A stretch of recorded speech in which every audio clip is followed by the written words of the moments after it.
मैं doctor Mahadev Singh, assistant professor political science, Shri Sanwaliya ji government college Mandphiya Chittorgarh. आज हम पढ़ रहे हैं राज्य की उत्पत्ति के सिद्धांत।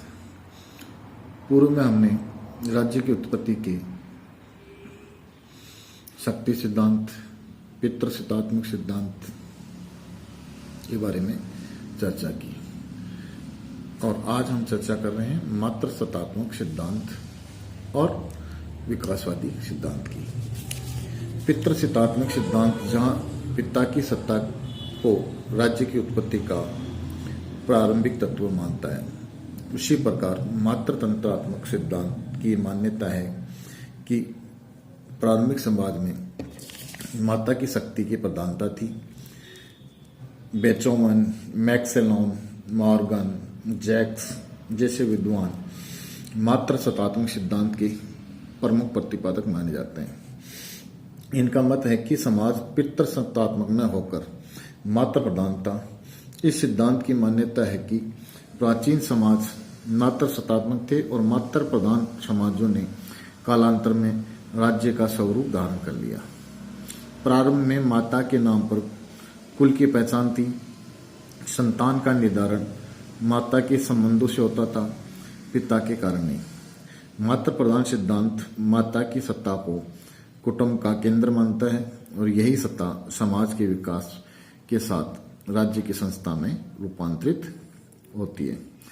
मातृ प्रधान समाज की विशेषता थी कि उसमें स्त्री पुरुष के वैवाहिक संबंध अस्थायी होते थे। स्त्री रक्त संबंध की प्रधानता थी, जिसके कारण माता को परिवार की आधारशिला माना जाता था। जैक्स का मानना है कि आज भी ऑस्ट्रेलिया, मलाया द्वीप समूह में मातृ प्रधान समाजों के पाए जाने के उदाहरण मिलते हैं। पितृसत्तात्मक सिद्धांत की बाती मातृसत्तात्मक सिद्धांत की प्रामाणिकता पर भी विश्वास नहीं किया जा सकता, क्योंकि इसका कोई ठोस ऐतिहासिक प्रमाण ढूंढना काफी कठिन है और इस बारे में सामग्री भी प्राय अप्राप्य ही है। यानी कि इसके बारे में कोई सामग्री भी मटेरियल प्राप्त नहीं होता जो ये सिद्ध कर सके कि प्रारंभिक समाज में माता की प्रधानता थी।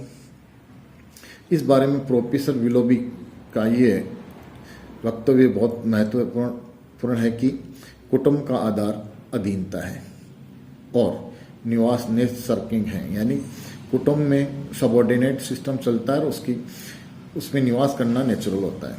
वहीं राज्य का आधार समानता है और राज्य में निवास अल्टरनेटिव या वैकल्पिक है।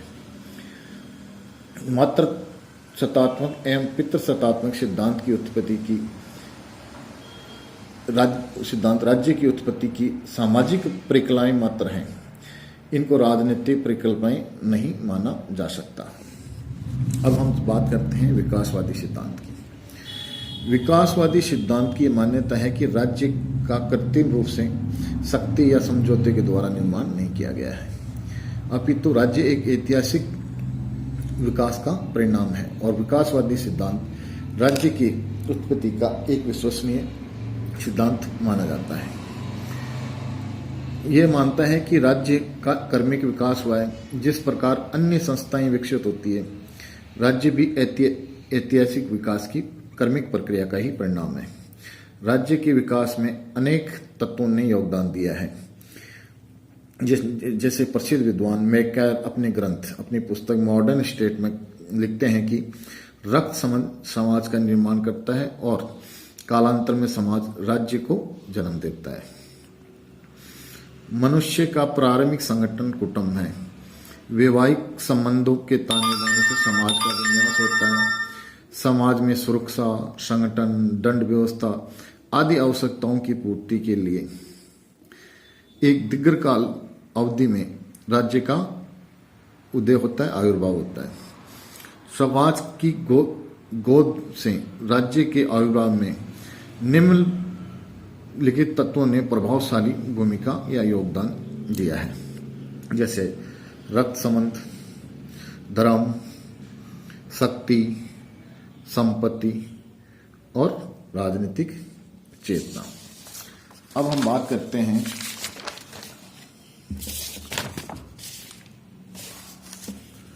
रक्त संबंध या सगोत्रता की, इसे अंग्रेजी में किनशिप कहते हैं।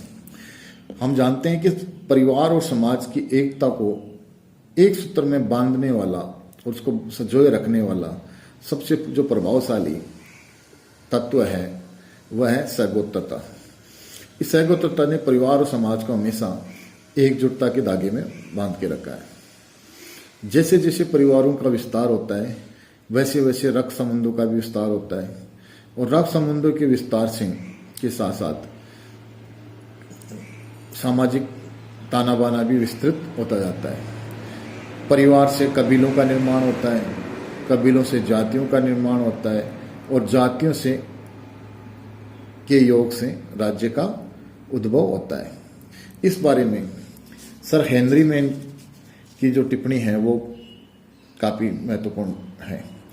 हेनरी मैन के अनुसार समाज के प्राचीनतम इतिहास के आधुनिक शोध इस निष्कर्ष को बताते हैं कि समूह को एकता के सूत्र में बांधने वाला प्रारंभिक सूत्र सगोत्रता था।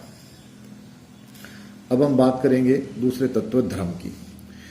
वैसे देखा जाए तो सगोत्रता और धर्म प्राचीन काल में एक ही सिक्के के दो पहलू माने जाते थे। ऐसे समय में जब समाज को में अनुशासन बनाए रखने वाली, कोई कानून व्यवस्था बनाए रखने वाली कोई शक्ति नहीं थी, उस समय धर्म ने इस भूमिका का निर्वाह किया, यानी समाज में अनुशासन और कानून व्यवस्था बनाए रखने का कार्य धर्म ने किया।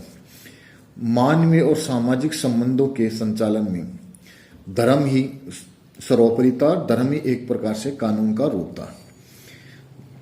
धर्म के कारण लोगों में भय था, उनमें आज्ञा पालन का स्वभाव पैदा हुआ और उन्हें धर्म के नियमों के प्रति आस्थावान बनाया, और ये धर्म कालांतर में राज्य के जन्म या विकास में महत्वपूर्ण भूमिका निभाई। अब अगली बात करते हैं संपत्ति और रक्षा। समाज में संपत्ति की व्यवस्था का उदय हुआ। संपत्ति की व्यवस्था के उदय होने के बाद उस संपत्ति यानी लोगों की जान माल की रक्षा के लिए किसी ने एक संस्था की आवश्यकता या संगठन की आवश्यकता महसूस की, और ये संगठन आगे चलकर जन संपत्ति की रक्षा के लिए राज्य के रूप में उभर कर सामने आया। तो अगर संपत्ति व्यवस्था नहीं होती तो व्यक्ति को राज्य जैसी संस्था की आवश्यकता नहीं होती, व्यक्ति एक वांडरिंग जीवन जीता। परंतु क्योंकि व्यक्ति के पास संपत्ति हुई, अपनी धन संपत्ति की सुरक्षा के लिए, अपनी जान माल की सुरक्षा के लिए उसे ऐसी एक संस्था की आवश्यकता हुई जो उसकी धन संपत्ति की रक्षा करे, और उसके बदले में व्यक्ति अपने उस संस्था के प्रति अपने कुछ कर्तव्यों का निर्वहन किए, और इसके लिए कर्मिक रूप से राज्य का विकास हुआ। अगला पॉइंट है सैनिक शक्ति और युद्ध। ऐसे माना जाता है, ये मान्यता है कि युद्ध ने राजा को जन्म दिया। इसका मतलब है कि युद्ध होंगे तो राजा होंगे, यानी कि राजा जो युद्ध में जीते, जो सरदार जीते, उन्होंने अपना एक विस्तृत साम्राज्य बनाया और कबीलों से राज्य का निर्माण, और कबीलों के सरदार राजा का रूप धारण कर लेते हैं। कृषि व्यवस्था हुई। कृषि व्यवस्था के उदय के साथ कबीलों में जमीन को लेकर आपसी झगड़े होने लग गए, और इसके लिए उन्होंने अपना सैनिक रूप से अपने आप को पावरफुल बनाना और सैनिक शक्ति के कंट्रोल के लिए, उनको मैनेजमेंट के लिए राज्य का जन्म हुआ है। इसके बाद जो सबसे महत्वपूर्ण तत्व है राज्य की उत्पत्ति का, वह है राजनीतिक चेतना। हम जानते हैं कि जीवन में अनेक आवश्यकताएं होती है, और इन अनेक आवश्यकताओं की पूर्ति के लिए मनुष्य में चेतना का उदय होता है। इस चेतना में जो सबसे महत्वपूर्ण चेतन तत्व है वह राजनीतिक है, यानी कि जीवन की आवश्यकताओं की पूर्ति के लिए राजनीतिक चेतना का जन्म होता है, और राजनीतिक चेतना राज्य के विकास में, राज्य के उदय में महत्वपूर्ण भूमिका का निर्वहन करती है। अगर संक्षेप में हम देखें कि राज्य एक विकसित संस्था है। परिवार से लेकर राज्य तक की संस्थाओं का कर्मिक विकास हुआ है, और एवं विकास की इस प्रक्रिया में सगोत्रता, धर्म, संपत्ति, रक्षा, युद्ध एवं राजनीतिक चेतना ने रचनात्मक योगदान दिया है। राज्य के विकास का उत्पत्ति का जो विकासवादी सिद्धांत है उसकी अपनी एक ऐतिहासिक पृष्ठभूमि है और अतः ये राज्य की उत्पत्ति का सबसे विश्वसनीय सिद्धांत माना जा सकता है। यानी कि राज्य की उत्पत्ति के जितने भी सिद्धांत हैं उनमें सबसे जो रिलायबल सिद्धांत है वह विकासवादी सिद्धांत माना जाता है।